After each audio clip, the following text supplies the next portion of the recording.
Hi. Hi. So Joe lost his voice, but see if you can hear him. Oh, yes. Can you hear me if I whisper? Yes. How are you? Great. Yeah, my voice disappeared yesterday and just hasn't come back yet. Yeah. But you don't have to whisper. Make sure I'm on the right. We're on the right.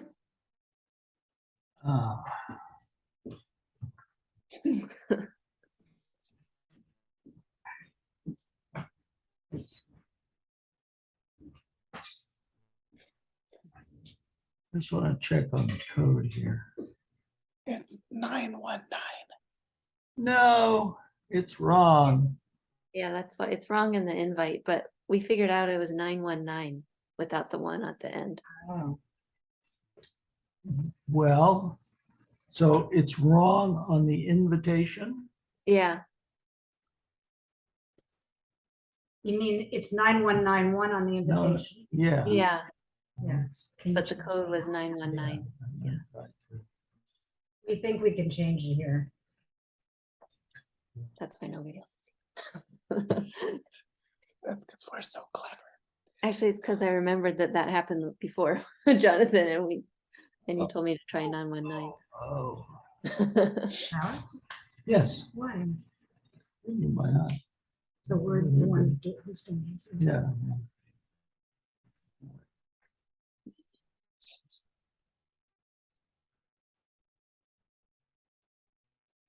And Victoria, I don't know if you heard, I lost my voice. It went away. So he's whispering today. It's going to come back later. Yeah, I can't see you because Jonathan's Hold on. doing stuff on the computer. And I get that your message is partly nonverbal.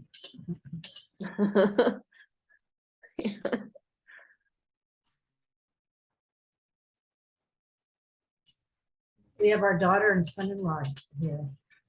They're on and off for a couple of weeks. It's really fun. Sweet. Okay. If other people got the wrong link, it may take them time. And I just sent out an email with the 919. Yeah. But in the future. Well, I've been trying to use 9191 for everything to do with the solar company. Just trying to keep them separate. I keep telling him, just make one, just one. We don't need two. People Just just make it apparently one. don't want to join your party. They have enough Zooms on their own. They're not looking for more. They really could just have one. Make it Yes, simple. okay. All right. I'm just concerned that there will be people on the other channel or unable to get in. And they Well, do you want me to go to see- the other channel? I don't think you can. I don't think I can. But you can see what happens if you try to. But no, if you click on the link, Stan got it. because that's what I just. Okay. Stan got the email. Yeah. So people. So you are- sent an email? I sent it. I Do you said have revised. people's texts? Oh, okay. I just revised the invitation. We sent it. Mhm. So. Yeah, did you have a Okay, chance one to good. see what I wrote this morning? Yeah. Hey, I took a Jonathan. quick look at that. If you didn't say use this code, Yeah, just send it like an actual they email. may try and use what, so. Well, you can go and look at it on your own computer because you will have received a copy as well. See what If he it's said. enough, My you own can. phone. Oh, yeah, on the phone. Okay, here's Stan. That should work. Very good. Hi, thank you for bearing with the technical transition. Oh, no problem. An extra digit. All the other folks get the message, Right. but it's great to see you. And Yeah. I don't By the know way, if you. they're both the same that you had here. They both of the invitations say 919. Yeah, because they changed it. Okay. Anyway, congratulations for all the sponsorship, Joe. It's pretty impressive. Yeah, I lost my voice. Can you hear me if I whisper? Yeah, it's okay. Okay, good. Somebody sleeping? No, just lost his He laryngitis. lost Oh, his yeah, voice. laryngitis. Yeah. That's too bad. Yeah, Wow. It's, but it happens. I'm getting better at listening. Ah, yes. Penny will have to channel you. Yeah. What do I say?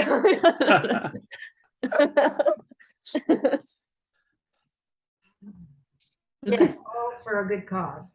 Yeah. I'm sorry, my wife is working. I'm not doubling up the picture correctly. Yeah, this is Yeah, it's true. You're really a couple's thing to start with. Well, you do have another person beside you. Yeah. Got you. the ghost or whatever it is. Oh yes, my golden goat. Yeah, like beautiful that goat. Mm. Mm. Someone in your family, an artist? It's a friend. Yeah, my wife was an art collector, and this is one of her local favorites. And actually, I know, That's I my- did the same thing. It's beautiful. Very elegant, really nice. yeah, we have some family that are ranchers and started with sheep, so that's kind of a family sheep wagon was kind of the retreat, you know, the playhouse and the camping trip, first date. Well, while we're waiting to see if anyone else joins, I'm just curious what you thought of the article I wrote and if it's helpful.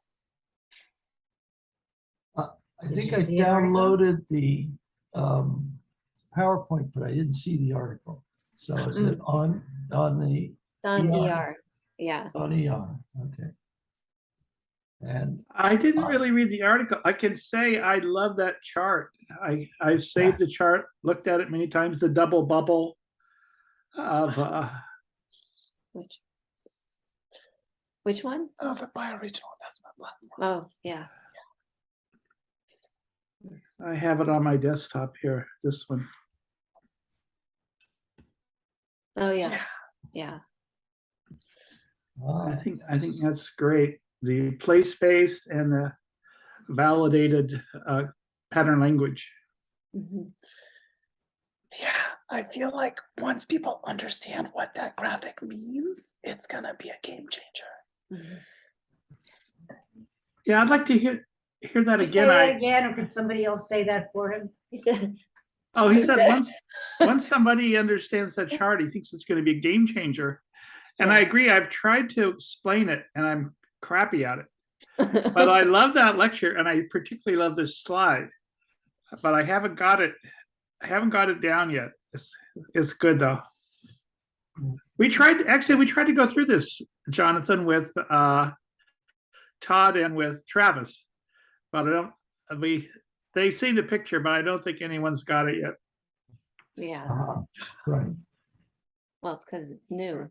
It's So- like- And I haven't seen it Do because you want to Jonathan's put it been- back on the screen? Yeah, could you put it back? Oh, sure. Is that good? I can blow it up a little bit Yeah, more. that's great. Yeah, one of the things about this is that it blends key functions of ER with the Web3 crypto world. Yeah, I think it's really the key to weaving, and part of what we need to go global. There's a lot of place-based validation from Barichara, but what we're getting at it from all these other projects is kind of a lot of validation that we can try in our own backyard. And then I think we have talked about there is a lot of trust building from just the different meetings, and that validates social capital. And I think your storytelling, the hero story and things, Joe, has really validated a lot of other things. So I like the pairing of place and trust or validation as kind of the digital support of that. Yeah, there's something really powerful about pooling our resources Oh. and having ways to direct them toward valuable projects. Yeah, and I think, with all this Trump stuff, there's a lot of power from social media that's been so negative. And so having the validation be positive and having the pooling be trusted community development. There's something about the way the way you've hosted the meetings, the way the stories have been told through the meetings is really helping,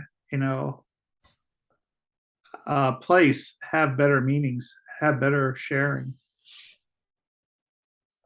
As a matter of fact, it would be really interesting if in one of our meetings that gets a lot of attendance, particularly, that someone from the community talks about Barichara and not you, and not the ER group, about what is Barichara for the people there, how they talk about Barichara. How we talk about it is through such a special lens, it might be a multifaceted lens, but it's not the lens that most people bring. And so, well, one of the best storytelling examples was the kids that are in a documentary school. And so the kids are becoming the official storytellers. And it's like, Aesop's fables. And they're really digesting down the truth. And the way the stories are told is so leading by example. sorry, Jonathan is moving the screen all Well, over. I'm just concerned Can't that see anything, and I'm just concerned that we've lost half of our Yeah. group here. well, just go back to email and see if people are emailing. What should I do? No, that's where I went, but Oh, there's no, That's fine, then people we're are- perfect people they're here. Okay. yeah, I just think we can make a lot of progress with all of the material that Joe has produced to put this package together. And, the key is to bring together a number of the people who can help to make it happen. We just had a phone call with a guy named Colin Bishop, who used to be the executive director of Pace Nation. And Pace can bring the pictures. Yeah, Slide- well, just can we slide- just slide that thing unshare the over. screen? Yeah, sure. Okay, great. I mean, I like having the diagram on the screen, All right. but, so where was I? Well, you were talking about the call with Colin Bishop. Yeah, so before we, finalize this, it would be really cool to run this by Colin, who is looking for all kinds of ways to upgrade buildings using alternative methods, and CPACE is one of them. Residential Well, PACE and then- has a lot of problems, so we've got to find workarounds. We can't use the name anymore, unfortunately. But very well. I think the more relevant conversation is the one with the Croatan Institute, which is about using the model in regenerative agriculture. And To having people look at it and discuss it with us, And- who are and they- also trying to innovate and finance the Right. regeneration of place. And what they suggested was that they had figured out a way by focusing on pasture grazing and agroforestry to identify things that are permanently attached to the land that can be financed using the PACE model. So, and I mean, it's just nobody's ever thought through that before. As far as we can tell, it's always been structures, build something there, and that's what you can get financed.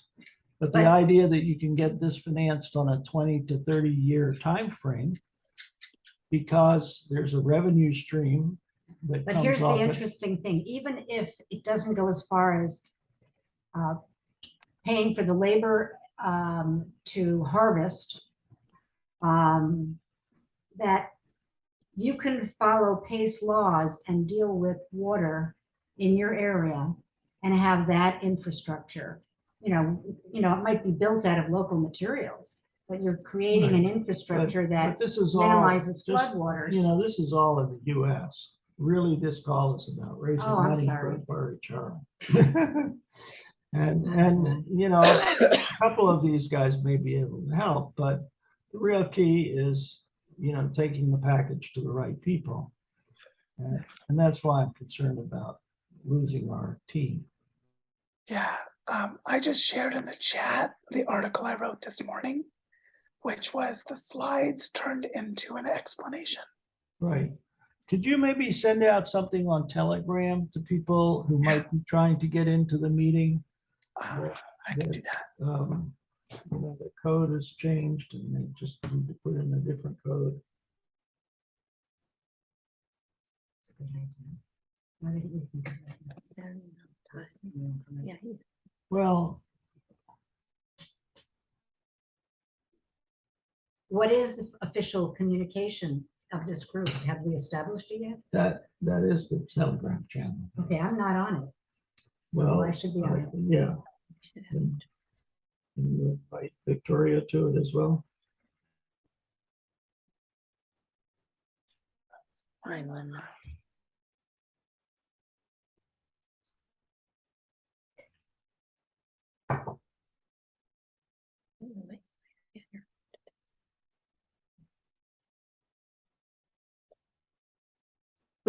He just sent out the link and code.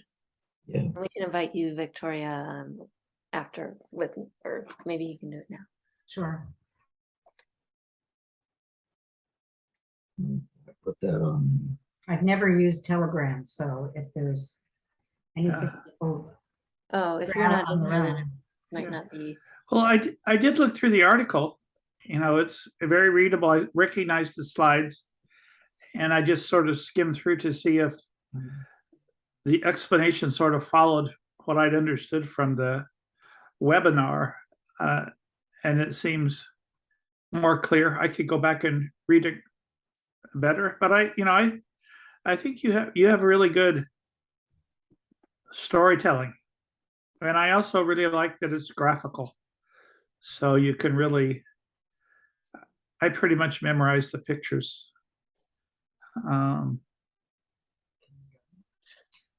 you can't. Okay. Victoria, can we go? Yeah. This is it.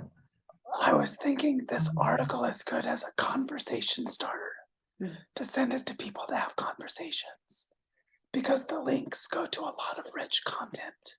Can I turn it into a PDF? and That's share it with people? amazing. That is incredible. I can't wait to read it. And very few things do I say that about reading.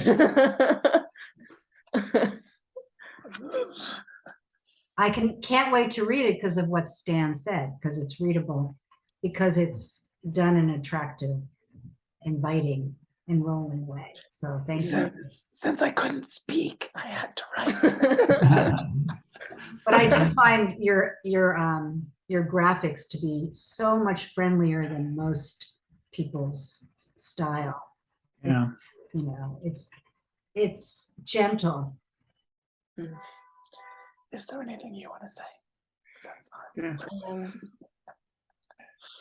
Well, I think just what he was saying about the conversation starter. This feels like we've been asking in the pledge community what people think, and kind of going off in strange tangents, but it's like it's more like it's not like the full document that you might give somebody who wanted like much more detail, but it would be a way to get enter into a conversation with somebody. And I'm just feeling like the advisory circle is going to be really helpful for the bigger package or the more detailed, and that this is going to be a good way into conversation. You know, yeah. This isn't a financial statement. You know, this Right. isn't about the money. Right. But you know what I saw is that if we could offer investors the opportunity to invest in regenerating a territory. And somebody always loved this territory, and they're going to put up the $20 million because that's what they want to regenerate, and one person can do it. And it could be a lot of people. But Right. if we can offer that to communities, if you like the idea of regeneration, and if you would like people who know what it is to tell you what you need to regenerate in order to be resilient into the future, your people, your homes, everything, we could sell that to municipalities that are going to be getting tons of money from the federal government, and they don't know how to spend it, and it's not integrated. You know, my sense is that Regenesis Group, and I know a lot of you know Regenesis Group, but Yeah. for those of you who don't, they're like the gold star of regenerative consulting in business, with business and community, and bringing them together, that both feel like they got a good deal. You know, they love it, and it's working to produce the results, which is solving problems in communities as they arise, and doing it in a regenerative manner, so that they not only had it done, but they know how to continue it as they bring in new laws, and they do it regeneratively because they've been through the process for a couple of years with the consultants. And with the earth regenerators doing the actual groundwork, because, you know, Regenesis just does the intellect, you know, just works on creating a sense of a story of place. That's what they do, is that they help a community, a territory, whatever, create a story of place. And what that does is it allows everyone who's doing anything in that area knows the context in which what they're developing ought to reflect and empower, and not, you know, go at right angles to it. I mean, because all of that brings prosperity. You know, when you do it all together synergistically, you are contributing so much more than it's, you know, 1 + 1 is 3, you know. So that's what we are trying to do with PACE.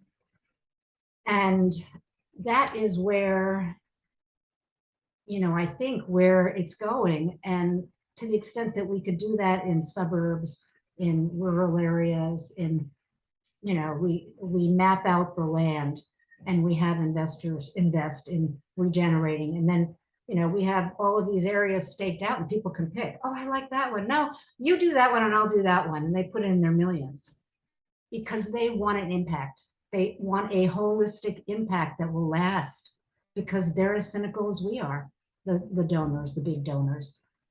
You know, they know that the system doesn't work. And if we're operating inside this new system that is the promise of the future, investors will see that these guys are the real thing. They're going to take it from ground up, community building, resilience building. People are going to have fun.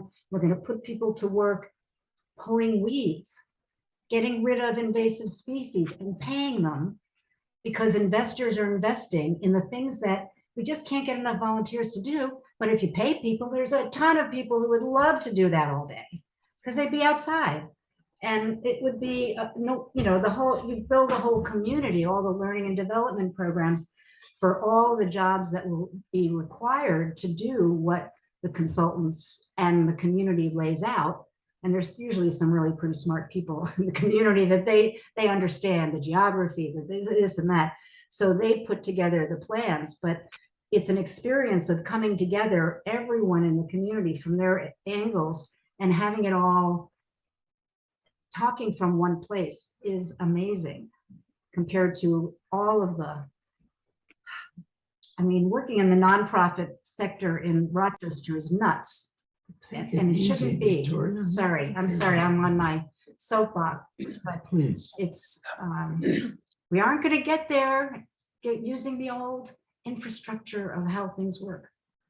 So welcome, Lisa and Dan. I don't have a voice because my voice went away.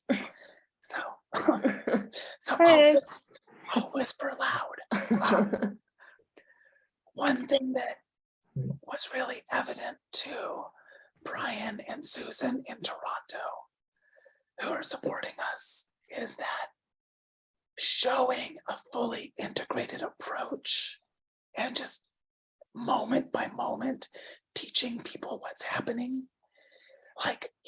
transforming food systems. Here we are growing forests. Here we are working with children.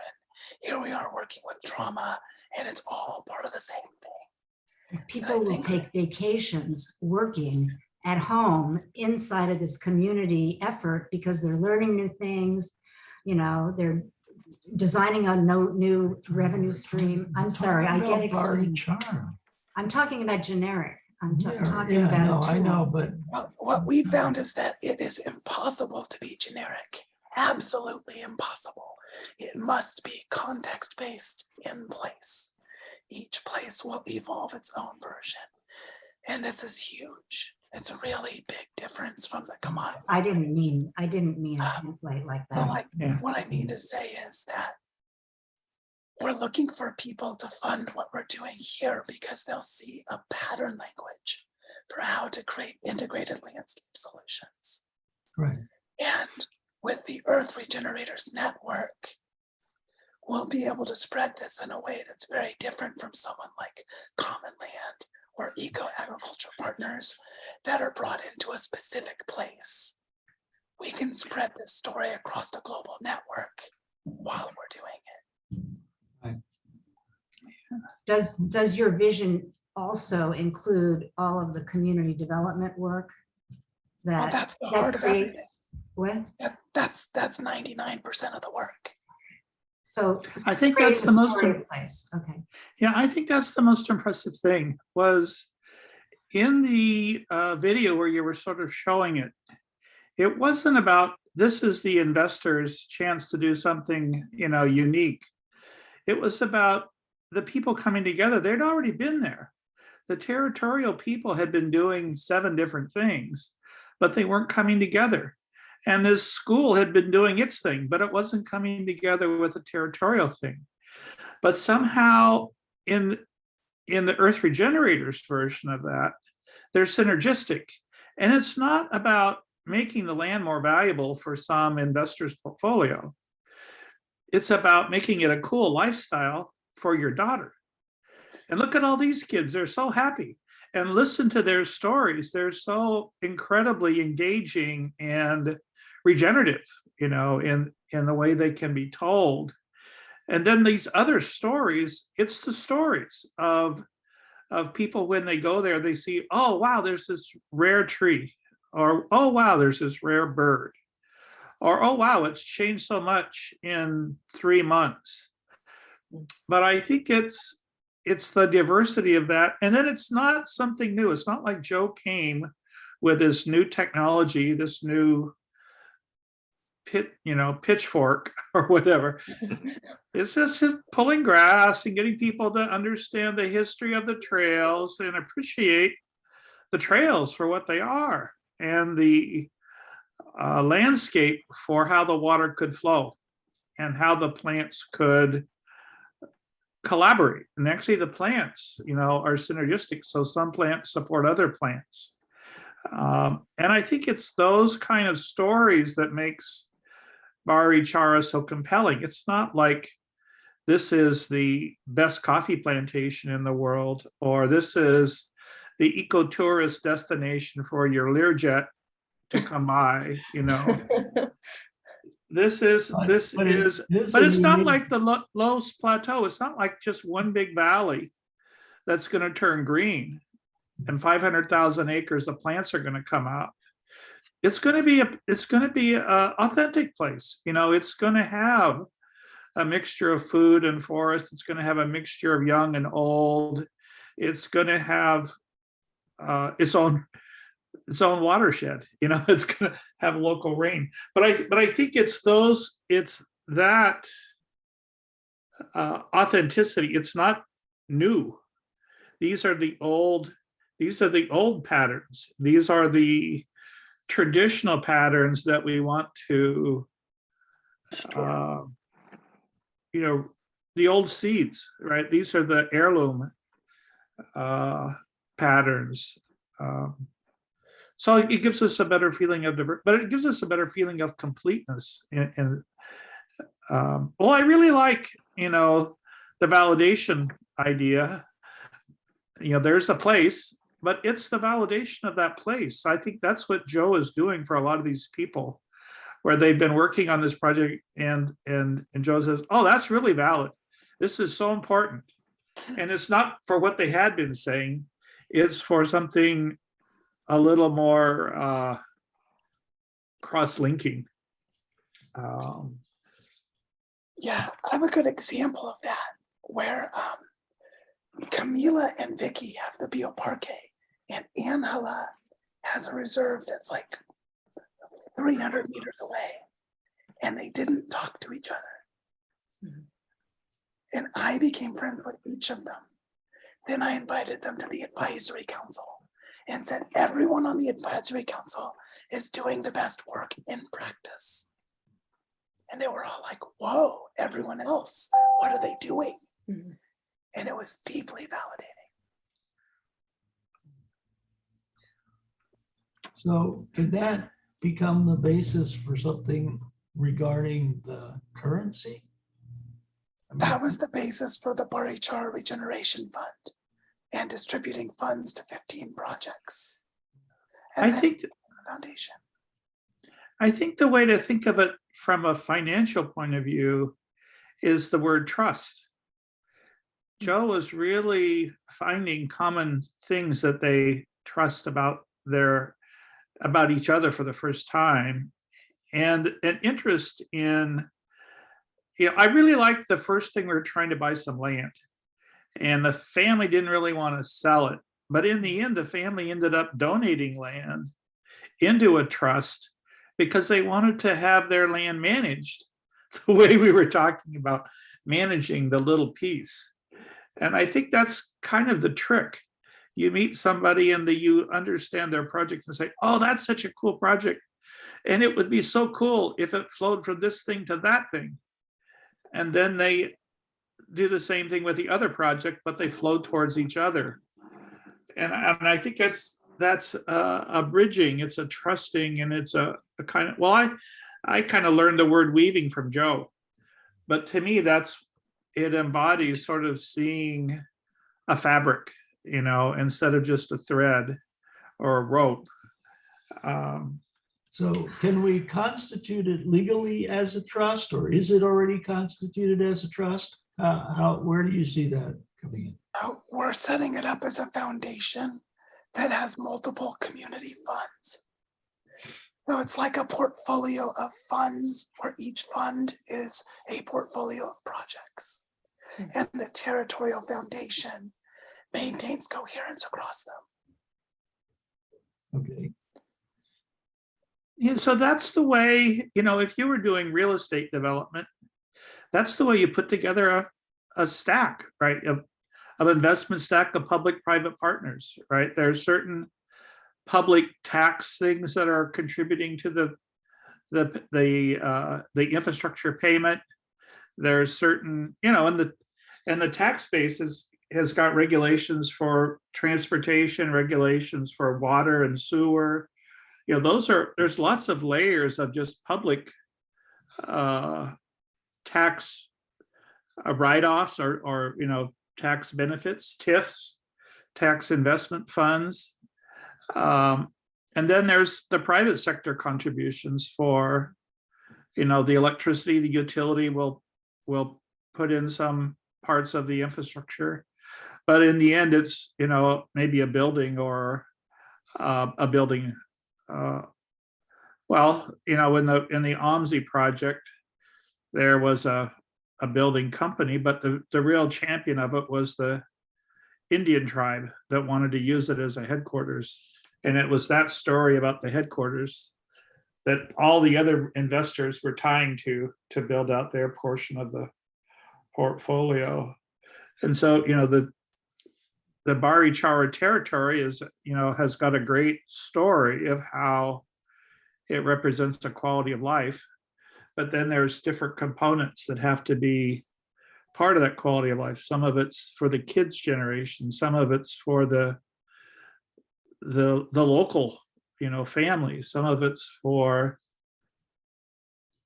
the special, species that are only available in the equatorial forest of of the Andes.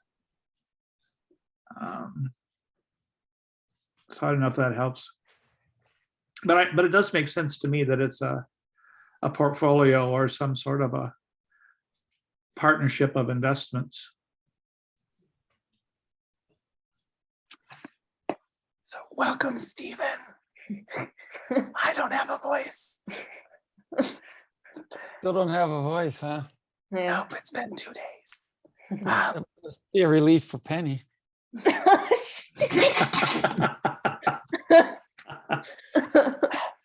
I love you, Stephen. I just came on to harass you, Joe. One thing that I think is going to be important for this fundraising to work is to hold dialogues, to have conversations that bring people into what it means to support a core team and a network of projects organized into a landscape, and to show the potential for what that could do in other places by doing it really well here, because we need philanthropic contributions. So we need people that are putting money in because it's creating a public good. It's doing good for the community here, but also creating a knowledge commons that can be shared elsewhere, which is extremely valuable right now. So I don't know if Dan or Stephen, if either of you saw the article I wrote today.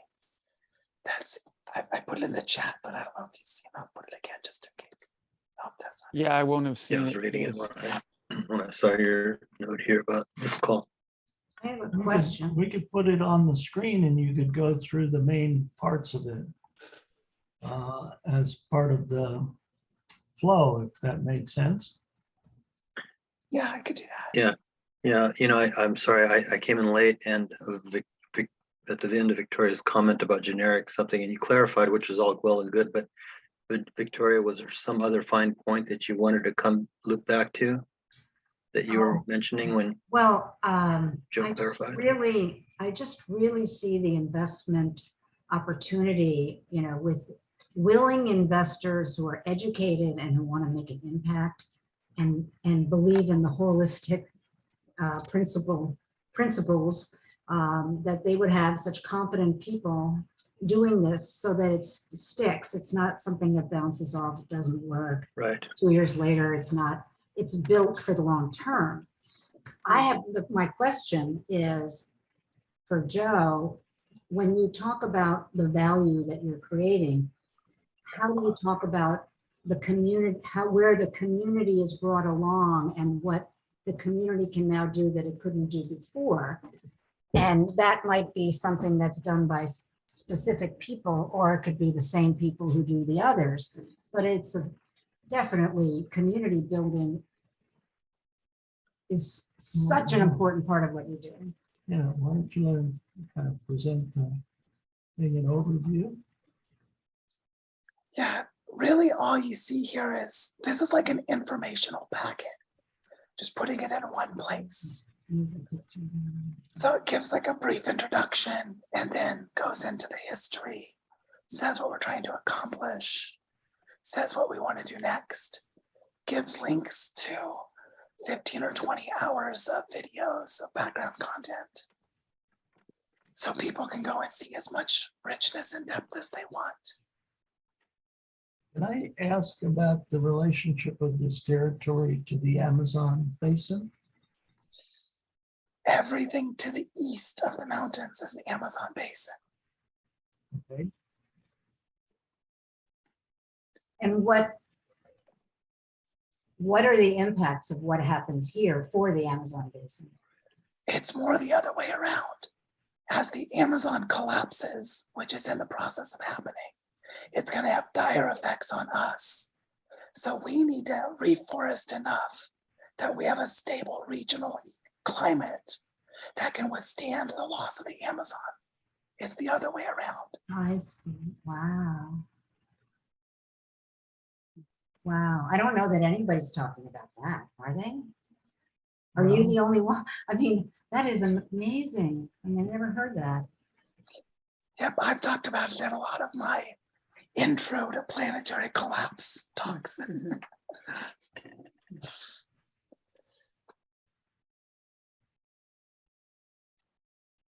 So one thing that I found was really powerful when writing this morning is to show the holistic picture without too much detail, because the detail is overwhelming. I think too, whoever just said it, that the thing that's going to help generate this kind of money is the idea that this is, although we're all saying it, I think, is this is a local project with global impact. Mm. So if you get too much into the details, then you start to get into what's specific here. And at this stage, people need, in some ways, I think people need to see that if they put their money in here, that it has ways of showing up elsewhere on the planet. Right. Well, I think both of those things could be perhaps more emphasized in the package. Yeah. Um, I think when this people is want to really invest great. in this, they're going to say, well, my grandchildren are over here. I want to invest in regenerating that land, and I'll give you $20 million. Because, you know, what else could, I mean, that would be a perfect legacy for a grandparent to leave their children. Well, and if you want to be blunt, it might be the only hope their grandchildren have. Yeah. Sad but true.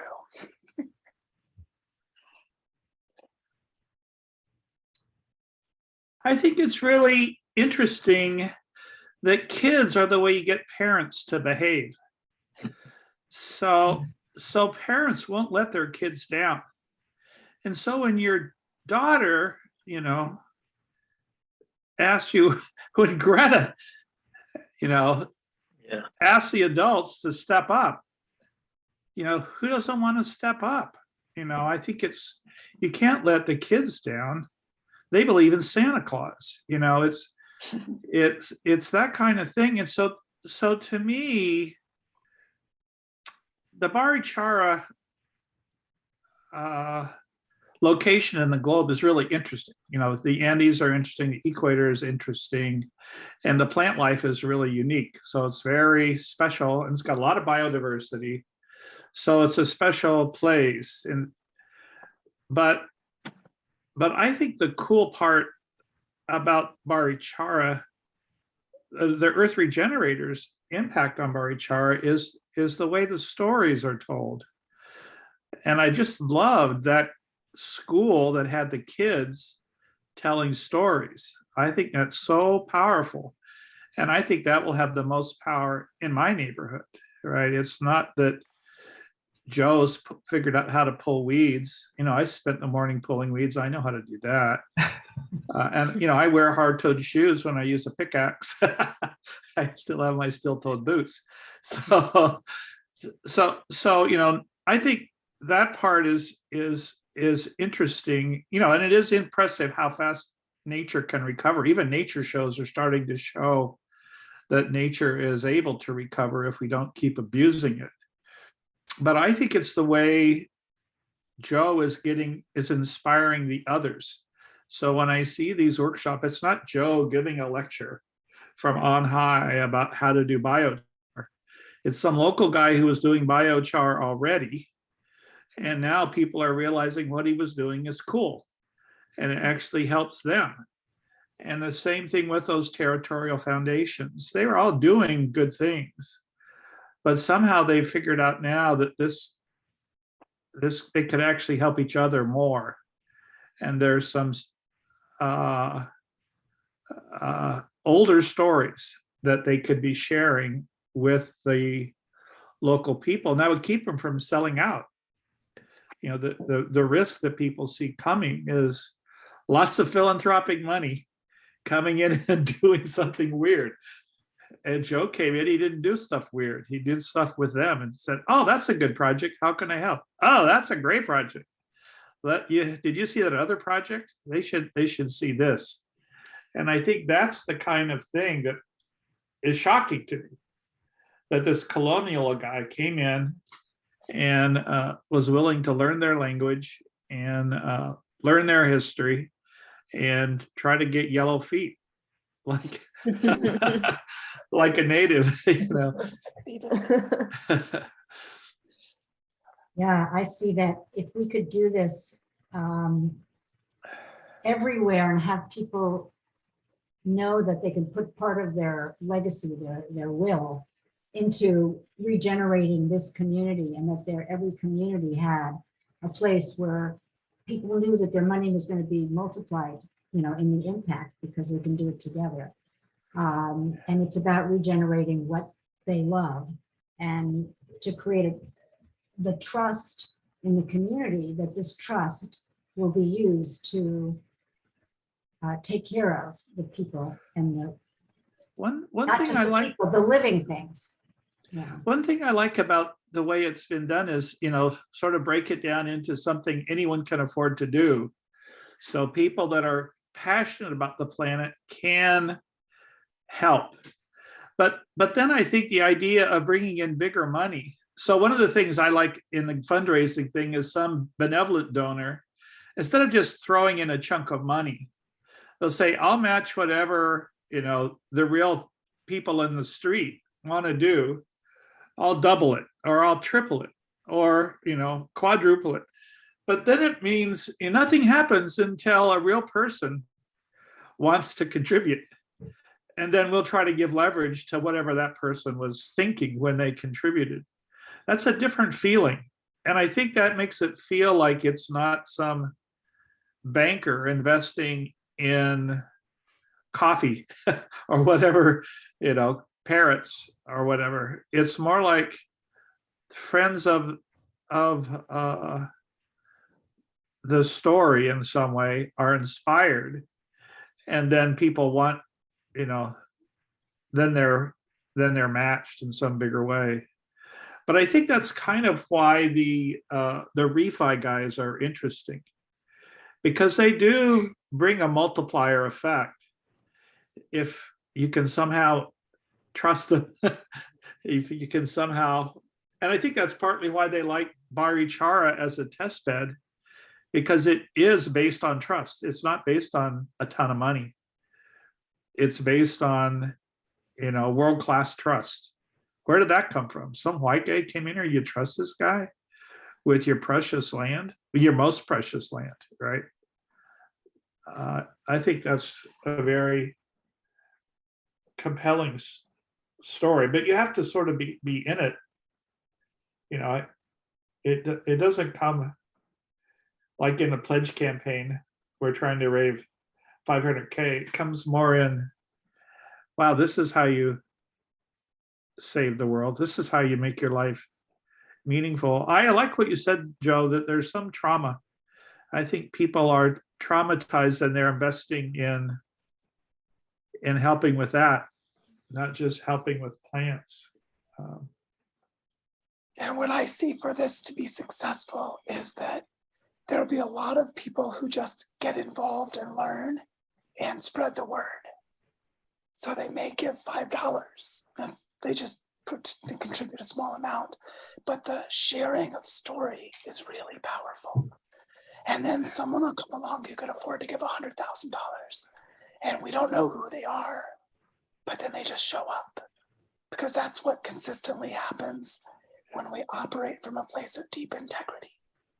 And we don't go after the big donors with hundreds of millions of dollars, because most of them are so traumatized and so broken, they wouldn't know how to interact with this anyway, because it's not about their bruised egos.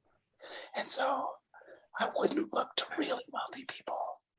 I would just say everyday people, some of whom have sold a house that was worth $1 million and could put 50 or 100,000 into this, because they understand what's going on in the world. So I see this as being some organizational partners, like foundations that might give money because they can learn so much from this for other projects. But most of it would be private donors, because they just feel an emotional connection to the project, and they want to learn from it and be a part of it. So I'm wondering, that makes sense, Joe, and does seem consistent with what I understand has happened so far financially. Where are the $1 million donors just in general, the philanthropists who are donating that kind of money? What are they donating it to, and what's happening with their donations?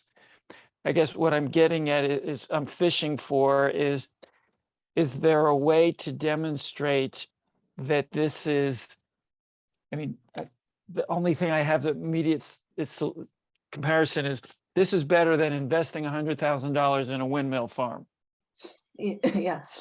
right? But those we're talking commercial versus philanthropic here, generally speaking. I don't know of any philanthropic windmill farms, but what other similar, someone wants to make a difference, they've got $100,000, even if we're not going for them $1 million, whatever the number is, even if we're not going for them directly, what are those people looking at putting their money into, that when they hear about it through the grapevine go, oh, this is kind of interesting. What what makes us unique? That kind of. Well, I know in general, people with large amounts of money give the money based on vanity. And I don't mean it in a negative sense. Yeah. I mean that they don't want to be embarrassed by being affiliated with something that their friends would ridicule. And so they need to trust that it'll work, which is usually that they have a trusted connection who validates it for them. And so one of the ways to do this would be John Liu supports it, John Fullerton supports it, Hunter Lovins, someone that a wealthy person trusts. And then they would trust the reputation of that person speaking for it. So for the large amounts of money, that's usually what happens. Now, there are exceptions, of course, but I think that's what's pretty typical. So what's interesting here is to ask, who are the trustworthy representatives to say to their friends, this is trustworthy? We call them trusted advisors, opinion leaders. It's wonderful. Yeah. And I think it's partly a question of But I think- inquiry as to what people want to make a difference in. I think you've tapped into that a little bit already, Joe. That's kind of why it's so hot right now. The story that, Common Lands came.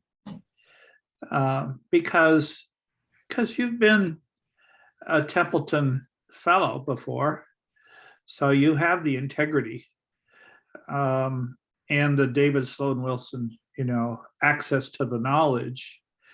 I think the revalidation of the story is that the people from Barichara are doing things you don't typically see. That those 7 territories are collaborating, and they're learning pro-social, but it's not like they're trying to learn from a book. They're actually inspired by the way the meetings are run. They're actually inspired by the call to the good part of humanity. And I think that's what John Liu can validate, that this is a high calling. And then I think the other thing is they're trying to, in some ways, hedge their money, right? They made a ton of money. So how do I hold my head up in public? I have to do something to be redeeming. It's not just like I made my money in porn. I have to do something for the planet. And so I think having this be something for the next generations that's part of the vanity story. You know, it's something that their kids could be proud of and clean up the family reputation in the next round. After daddy sold whiskey, Ted Kennedy can run for, you know, can survive Chappaquiddick, and his brother can be president, you know. So I think that's the kind of value of the story. And then I think for me also, I really think it's cool that, you know, Kate Rayworth is sort of viewed in the business world as one of the top economists, you know, for a woman, for God's sake, you know, she's good. And then I think, you know, that Eleanor Ostrom association with David Sloan Wilson, I think that's also, you know, a world-class validation of, you know, we have a commons management problem, and we're just doing ducky, doggy, horsey, the 8 principles. And look how the kids can do this. Jesus, why can't you do it?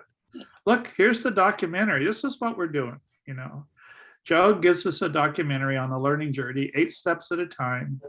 And these kids are doing documentaries, I don't know, 3 or 4 in a course. You know, it's not that hard. It's hard. You can't fake it. Look at these kids have to be so damn honest. You know, you can't get away with bullshit. This isn't about cheating on the test. This is about stories that move people, you know. So I like that characterization, and I think that's why the combination of small fundraising and big fundraising is the right idea. And somehow you did that, you know, historically you did it by going through crypto. So we were able to get a lot of money from a seeds bet that people were trying to make and could transfer, could try to transfer. And I think it's also compelling that for all the refi stuff going on, they want to have a global summit in your backyard and then come visit your backyard, because they got to clean up the refi story, frankly. I mean, it's a good example of clean up the $1 trillion story. So I have something. I just sort of like taking in what's being said, and the thing that's standing out to me for something like this document would be to highlight, maybe even teach just like a tiny bit about bioregionalism. Like, we're regenerating this landscape, and part of us doing this is going to be helpful for all other regions of the world, and you can do bioregionalism in your place and see the patterns that are happening here. So if you contribute here and we do it well, then you're going to learn how to do this in your area. So somehow like highlighting that part, that like they're not just contributing to us, but they're contributing to the whole, to themselves, like to their bioregion, that they'll learn about how to do that through the patterns that happen here. So I don't know if we could bring that out a little bit more here in this kind of document. The other thing I'm hearing from Stan especially is like the story. The stories are what's most inspiring. I don't know that we could do that in this kind of document, but maybe in the conversation that follows, like that could be where we tell the stories. Like those kind of stories that are actually, that touch people's hearts and well, I think, yeah. I think, you know, I don't really know the Berkeley guy you worked with, Lakoff, but you said, you know, you really learn from him sort of what motivates people or how to tell a story, or I think that's the secret sauce. You know, I think the writing of you know, a blog isn't the most impressive thing, or the book isn't the most impressive thing. That's not my favorite book. But the meetings are some of my favorite meetings. And I was talking with JP about this because she's from Australia, and Jonathan hooked her. He said, you know, she was bragging about getting her visa already. And the people that recommended her for a visa, I think, were part of Common Lands. And so Jonathan was like, well, why aren't you doing Common Land in Australia? They're the guys who got you your visa, just like Joe. But I think she really thinks it's the meetings. why is she in these meetings? She's clear down in Australia, all that kind of stuff, but it has meaning for her. And I think that's the hard part, is somehow you're getting a lot of people like Meady and Pamela. I mean, there's a really interesting mixture, but they all have a special case. So they're very interesting to help in some way. But I think it's that. I think it's that safe sanctuary call to the good part of you, calling out for the good. Don't give up. It's safe in this meeting. Go for it. Yeah, one thing I'm really curious about is how things are going to go in the pledge call on Wednesday and the Barichara updates on Thursday, which is just starting to feel the change as we're going big, because we're just starting to go big. Although if you look back, I've been saying exactly this story for 3 years, which is that now we're ready to do it. And so it'll be really interesting to just watch as it sinks in that we're actually going to do it. We're not just talking about a planetary network of bioregions, and then we're going to die because we didn't do anything. We're actually doing it. And for me, this is a big deal. Well, one of the things for startups, startups are just a ton of fun until you have about 100 people.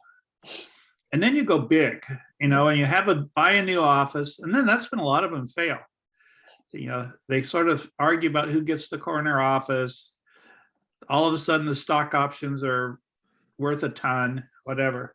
So going big may not be that exciting for a lot of the real people. So I think maybe sort of having a bimodal story. There's Steve Jobs said, we're going to stay real. When they tried to get Steve Jobs out of Apple, they just lost it because they didn't have the soul anymore. So I think you got to keep the soul, and you got to have it stay real at the way the band performs. You can't let the fans drive you off the road. I mean, the band's got to sound good together and create together. So you got to have the band like 10 or whatever. But I think there is the chance to go big. And so somehow we have to turn that into sort of a matching fund that doesn't screw it up. But it's always risky when you get popular that the fans drive you over the edge, right? I mean, so I think that's. Well, what's actually happening here is that the territorial pattern is being embodied by the local people. And the outsiders, pretty much without exception, or almost without exception, are clueless about what's going on here. Like almost all the Earth regenerators who came here this year created little cultural bubbles because they didn't even know what the local culture was. And they couldn't really understand what was happening. And so it's the real power of this story is what the local people are doing. So I agree. I think you have a really cool local band. I mean, you have discovered like, a new beat, the Latin beat. But all these global guys are coming in, right? The common land guys say, wow, this is one of the best things in the world. And the refi guys are going, oh, this is really what regenerative finance should be doing. And so they want to, cut a record deal. But the cool thing is what you're doing with the natives. So just, don't lose the beat. Yeah. Can I ask, so my assumption is that we really want to talk about regenerating the community. And yes, it has to do with the land and the soil, but also there's the spirit and the place and the things that you are, all of these other things we're talking about. Is that true, Joe? Is that you're really taking a stand? What we do is we regenerate communities, and we happen to start with the land, But you know what? You can't start with the land unless you start with the people. So it kind of happens, but I don't know. What's yours? The way it happens is some rogue person goes indigenous on the land and gradually is infectious for everyone else. And then they start to change their mindsets. But it takes a while because they have no clue what that crazy person's doing. And so we change the culture by changing our relationship to land. And then we show how that change in culture occurs. And only later is the land changed for others. And that's the way it actually happens. One of the nice things about the rogue that did this was he was doing it for his daughter. You know, and the same thing with Daniel Christian Wall. He's doing it partly for his daughter. You know, he'd love to fly around and be in every conference, but he really has to do it for his daughter. He's got to be there. And I think the same thing is true for Joe. I mean, he's passionate, but he's not doing it to make off with the gold. He's doing it so his daughter has a cool place to grow up. That's a different rogue. That is at the heart of regeneration. The heart of the reason for this is for the next generation. And you can tell he's not faking it. Hallelujah.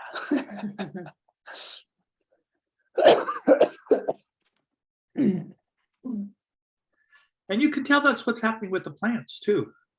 It's not just like the tallest tree. It's like, look, they're coming back. We're regenerating a plant pattern, and it can come back. And it comes back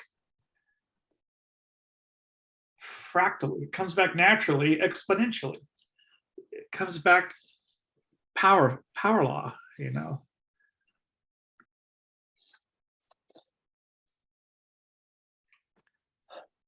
But it isn't a math equation. It's a beautiful forest, and you don't have to talk about it like numbers. It's like, wow, that's just beautiful.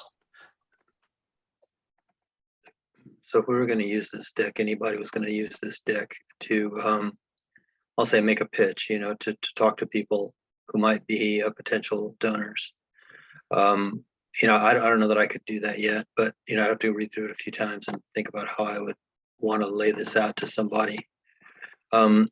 You know, one of the things I think we said was real powerful was the children's interaction, the way the children tell the story and how they've taken that up. There was and I haven't seen it yet, but you said there was a documentary that they did. I wonder if we could link that from here, if that would be something you'd want to do or not, just to have it as a package that you might hand out to, you know, a small group of people.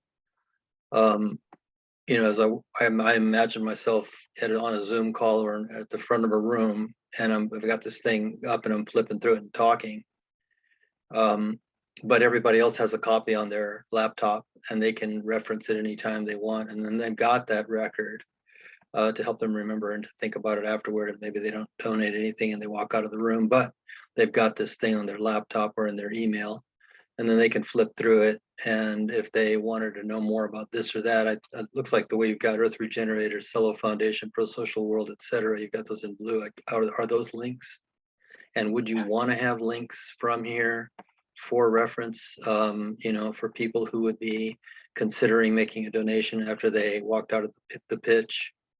And then at the bottom, I'm thinking, and maybe you guys already talked about it at the top of the call, I came late, about how inflow money is going to come. I mean, are we going to expect, I mean, somebody's got $100,000 in their pocket and they want to write a check because they're, you know, moved by the pitch. Are they going to send an email to Penny, or how are they going to get that money in? Especially if it's somebody who hasn't been familiar with Earth Regenerators to this point and is just digesting all of it, they might get put off by, you know, I'm dropping this money into Joe's personal bank account kind of thing.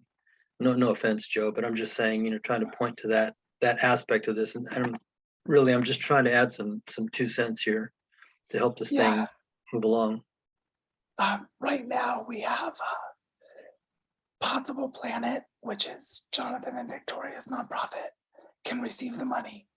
And then we have a fiscal sponsorship relationship with Territoria, which is a Colombian foundation, while we're setting up our local foundation. So we have a pathway that the money can move in. Yeah, I thought you probably touched on that already. Okay, thank you.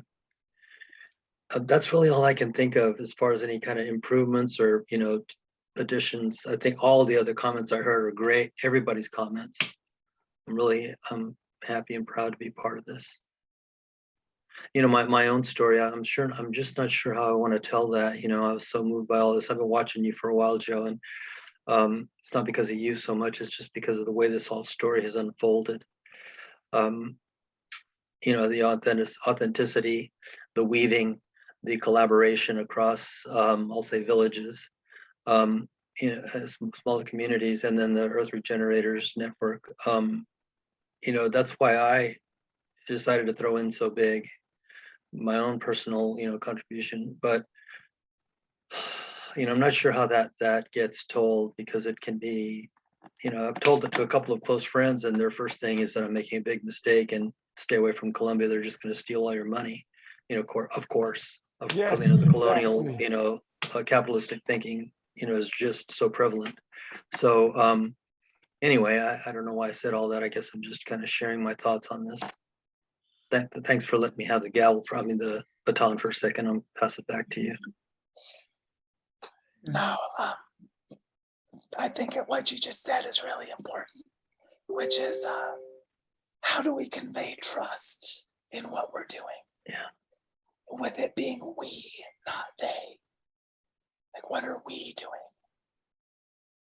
And that's what's so interesting about Earth Regenerators being part of this, is all of us are part of what's happening in Barichara. Even if many of us would never come here, because of the way people participate in the story. So having that story really be accessible to participate in is going to be really important. Well, I think the sponsorship by Refi is a really interesting mutual sponsorship opportunity, because it really does address, how do you write the check? And it allows people to write a check that's bigger than you might expect, and potentially regenerative in a way that people hadn't really necessarily understood before. And so I think they're very interested in having something real to invest in. And then, frankly, I think some of the blockchain, some of the refi services, are much better known than Possible Planet. And so I think, if you're already a member of a stable coin, and a lot of big money guys are, as a hedge, they've got some hedge in crypto. And I think the regenerative finance part of that is because of Fullerton, I think a really interesting part. And there are some parts of that I personally have a lot of respect for, like the open forest protocol. So if this were credible, like the open forest protocol, that would be a way to write a check and get that kind of effect. It's not just a bet on Barichara land prices going up. It's a bet on regeneration as a financial model of wealth. And we all know, it's not about how many cars there are in the world and how much oil you pumped last quarter. It's about something else. It's about health, or, your daughter. Yeah, you're redefining wealth. I think But I think that's the way. But part of what's gotten us to here is the ability for people like that to write a check, and it has an arbitrary. It's like getting stock options as well as money. Some of it's cash and some of it's stock, and that makes it arbitrarily valuable. Sometimes it goes to zero, sometimes it goes to 1,000. But it does attract that kind of investor, where the matching fund, right? It's got a side bet going on.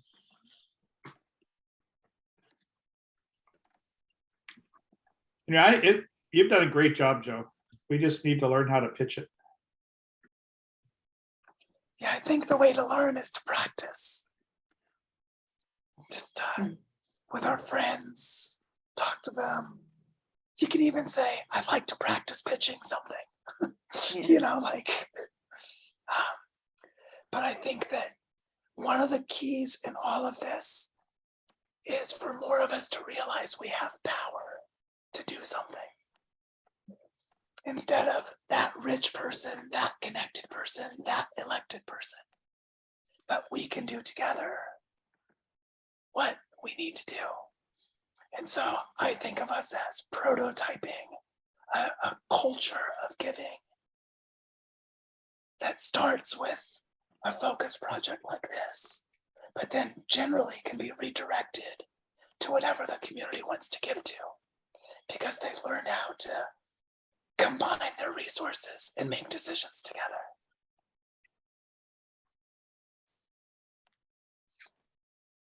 Like for me, that's that liquid governance and liquidity pool. I'm not talking about the crypto version. I'm just saying whether it's crypto or not, we need a way for people to aggregate resources and direct them with direct decisions, with direct voting. And the crypto tools are really good for that because many of them are designed exactly to do that. But it's the cultural practice of doing it that really matters. So if we can practice, that'll be a really big deal. Yeah, we've worked a lot on what is the value of digital services or data. And one of the best tests is what can you validate? So I really liked your choice of words for that. I think it's like a coffee, what is the brand of coffee? It's not the cheapest cup. I want a cup that's got, a farmer that's supported doing real organic stuff. I don't want a bunch of pesticides on my coffee. I don't want blood money, right? I don't want some farmer that's, being tortured. I want the farmer to get a fair share of this deal, not just the guy at Starbucks. So that's a validated supply chain. And I think that's what people are trying to, buy, trying to create markets for. And regenerative is one of the properties that you want to be validating when you're doing that.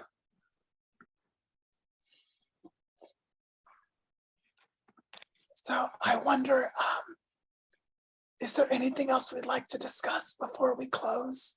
Because I think it might just be good to let this absorb and think about it. And we have a pledge call on Wednesday, so we could talk again then or anytime in between. Yes, I just want to clarify whether we're talking about regenerating communities or are we talking about something specific inside of communities? Is that what the promise is? Because that's what the result is, a regenerated community. If you wait long enough, and expand what you're doing there, it will be a regenerated community. Is that what we're offering, or are we offering something different? Well, you can't have a regenerative community if everyone's dead. So creating the basic foundations of survival, clean water, healthy soils, biodiversity, is fundamental to a regenerative culture. And the separation of culture or the separation of humans from the rest of nature is one of the problems. So a regenerative culture or a regenerative community for humans needs to be in harmony with their landscapes as like a minimum, not even as like a maximum. Like they'll be dead. Like in Latin America, most rivers are dead. They're so polluted or they just don't run. The pollution is so bad. And this is true in many parts of the world because we're so far into ecological overshoot that there's no way to have regenerative cultures without restoring land. And so that's the truth. And the secret is that living this way is better. It's more fulfilling, it's more human, it's more personal, it's more enriching, it's more joyful, it's more of a lot of things.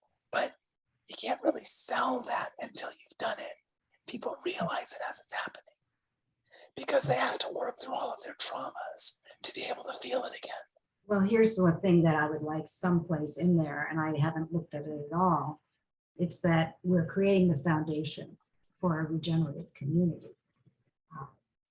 These things we would expect to happen, you know, in this. And when you can touch someone who's into medicine and health with the fact that it's going to have a health impact, as well as, the water stuff. But my thing is health. My thing is diversity. My thing is, so to the extent that we talk about, of course, a regenerative community would not allow people that have special needs not to be served. So of course, diversity and taking care of the people who don't have, the limbs to do what they need to do. So everybody has their heart thing. And if I think we can give them everything, I think that what we're offering offers them all of that. And I think that we would be ripping people off if they didn't know that.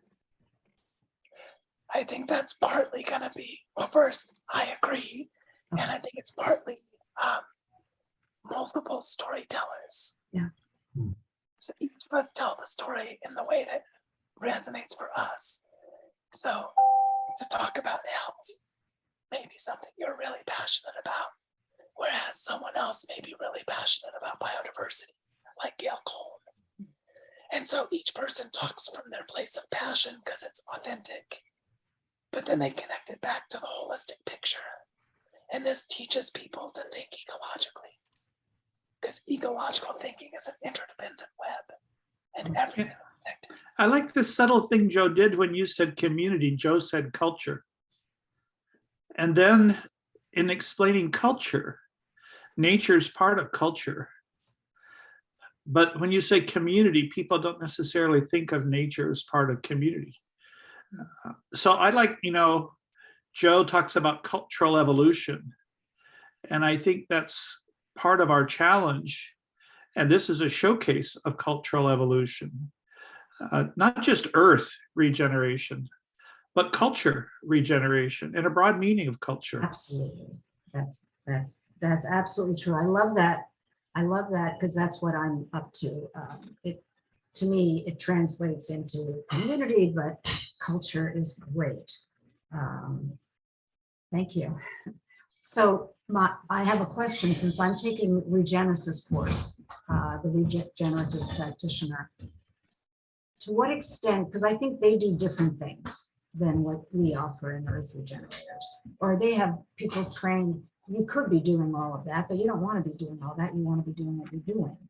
So if we have communities that can bring together both, is that something that you would like to have happen for them to do what they do? I don't know how much you know about it, but I see them as totally complementary and not overlapping. Well, I mean, there's some overlap in the community, the way culture, that's true. I mean, I would say for Barichara, we just don't need them. No, I understand that. And I say that only because there's so much homegrown talent. Like all of the Colombians are awesome. So the more interesting question to me is, when people take a course like with Regenesis, where do they go to practice? And most of them don't have a pathway. Whereas Earth Regenerators is about creating social supports for people to make changes in their lives, which includes going somewhere to practice. So that's true for PDCs, for eco-village design, for whatever kind of course. So that's just a way of seeing that we're not creating a separate entity, we're integrating them. And they all need to be integrated. Okay. Yes, but you see them as complementary. Well, I just never saw them as separate in the first place. Okay. In my lens, it's just like, how do we weave them? Because they're not yet woven. It's more like that.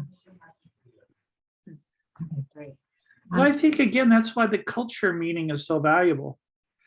Because, it's at lots of different scales, there's culture. And one of the things that's happening with Joe's culture is it's helping with personal trauma. You don't have to go anywhere. you're helping yourself. You're getting your hands in the dirt, and it's good for your body. It's good for your skin. It's good for your soul. It's good for your neighbor, actually, probably. So I think that's why culture is such a cool version of it. It's not just a human culture, it's kind of a calling, hey, white boy, come home. you know so I think that's so, if it's sort of the traditional patterns, it's of culture, you can have all kinds of Italian, Spanish, whatever. And so the regenesis one is just, maybe a high level thing, but it didn't go down to the germs or, to the soil quite as much. But we can start, Doesn't with try and do that. with the dirt in our backyard. Let me tell you, since Stan, it sounds like you don't know who they are. The people that buy their services, because they're not cheap, are real estate developers that have a lot of money at stake. And when they come to loggerheads with a community and it's really negative and they're faced with lawsuits, they realize that this is an alternative. They might still have the lawsuit in there, but bringing the community together with them and maybe being loose about what I want to do I just want to make a certain amount of money and help me do it in a way that's a win-win, And so that's the whole, they kind of allow the community to help them rearrange it so that it works. And Regenesis facilitates that. And in the process, they regenerate. The community becomes self-governing and starts bringing it into its own way of being a municipality. So it should have great impact. Where it has that impact, it's totally transformative. But it just doesn't get down to the things that is being done in Barichara. So that's why I'm excited, because I think it's great. Well, I think we've covered a lot here, I hope you get your voice back soon, Joe. But if you want to just lay out next steps for us on paper, that's fine as well. So, Yeah, I think right now we should just think about who to invite into advising roles. And then over the next few days, exchange emails and start talking about it. right, okay. That's what I think we should do now. So we're not inviting people yet. Is that the idea? We can start inviting people too. Yeah. And then we just start changing things as we learn. We try things and then adapt. Just keep going. That's great. All right, so do we want to keep this time next week? Because I'm concerned about whether this really works for people. I think we need to find another time. I think we should do a poll. Yeah, Yeah. I just didn't have the chance last week with all of the visa stuff. right. But So yeah, I think we should do a poll. you can put that together and we'll schedule the next one.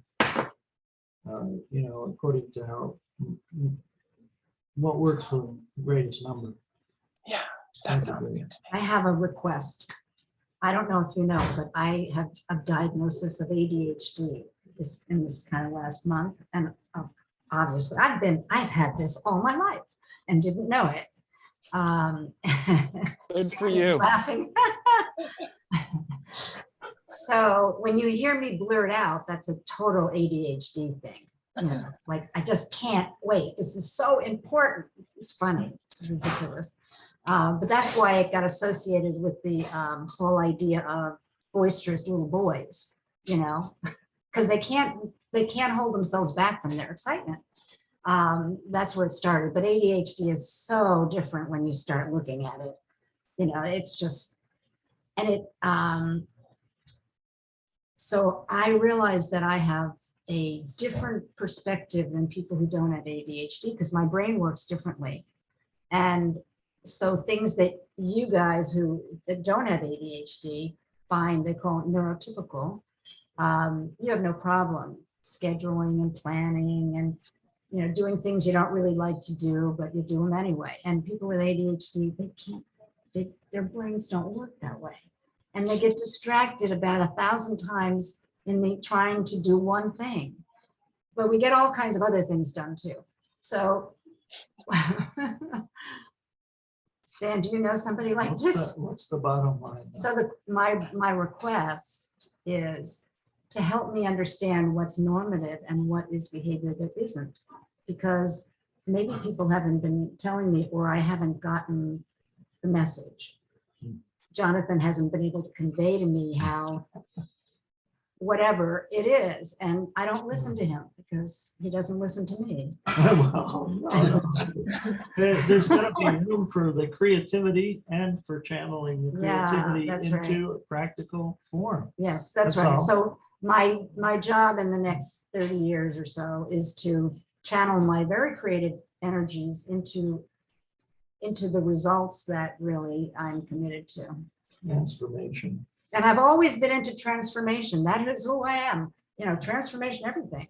And I love this stuff. I love what we're doing. And it sounds like what you're doing and what we want to do is like exactly the same thing. Is that we want to regenerate communities from the ground up, you know, and That's a good way to put it.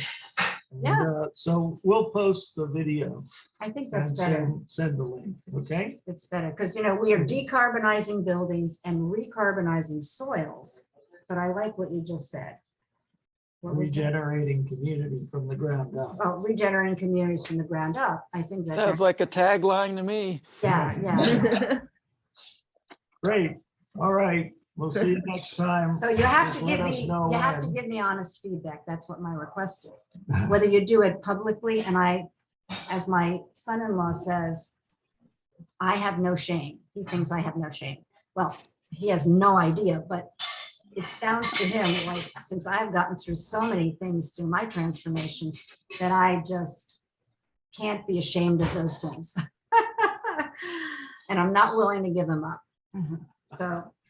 So he calls me a person with no shame. That's not true, but you can say it publicly because it would just reconfirm somebody else's idea of what the culture is or something. And it would be affirmative.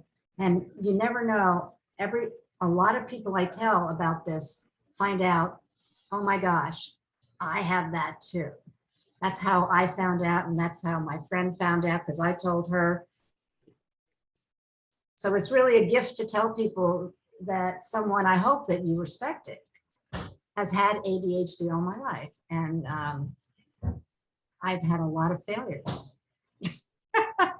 I've also had a lot of successes. So, but I am constantly transforming myself and the world around. So I love this game. It couldn't have been bigger. Thank you. Thank you. Great. Take care, everybody. Okay. Good night. Bye. Bye. Good to see you all. Bye.